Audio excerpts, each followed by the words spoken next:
Hi, welcome back. I'd like to relay a personal story to you about how you can protect yourself from being a victim of internet dating scams. And when I first contacted Marina in October 2005, Marina was a member of an agency in Russia, and it was more of what I would call a boutique agency, which assisted Russian women who had perhaps little language, and generally assisted them in the process of getting their profiles onto the internet, and assisted them with translation, communicating with Western men. Now, I contacted Marina because I saw her profile on a website, and then when we had email communication, and then when we got to the point of telephone communication, I contacted a phone number which initially I thought was Marina's phone number, because remember, as I said back in a previous video, I had no idea that how things worked over there with websites and, you know, agencies. I was just a newbie. I knew nothing. And anyway, I rang this phone number thinking it was Marina's phone number, and a lady answered, and I was talking to her, and yes, I thought it was Marina. Everything was all good. And then within probably a matter of just a few minutes, I noticed that what I thought was something unusual on the phone, in the phone conversation.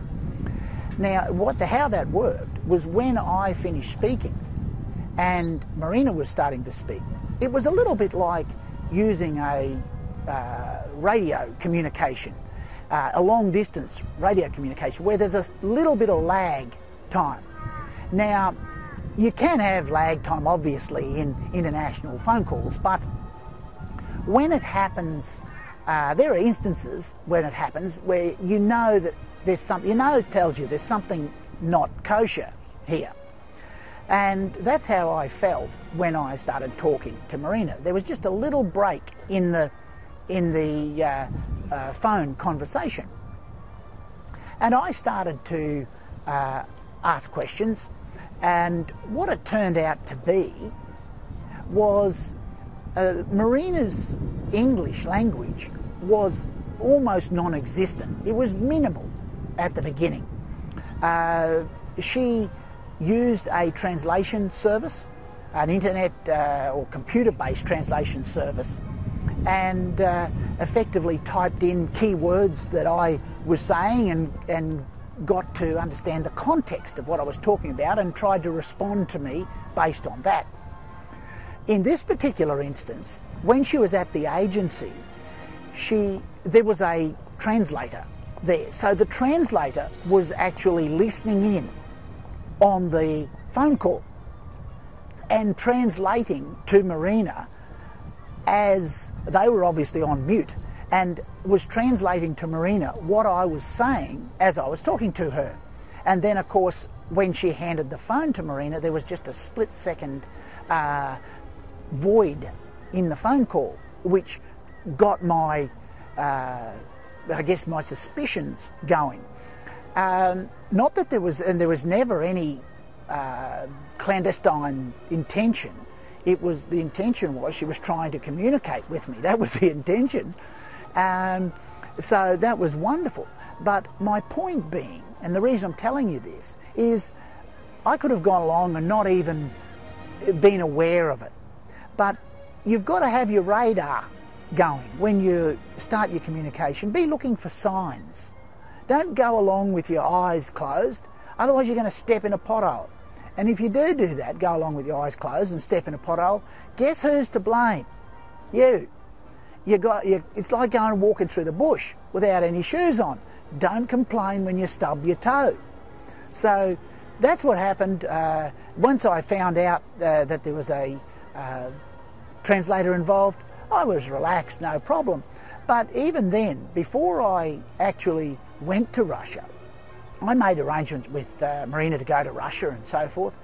And before I went there, being that she was living in Siberia, I figured out that there wasn't going to be a whole lot of English language spoken in the middle of Russia.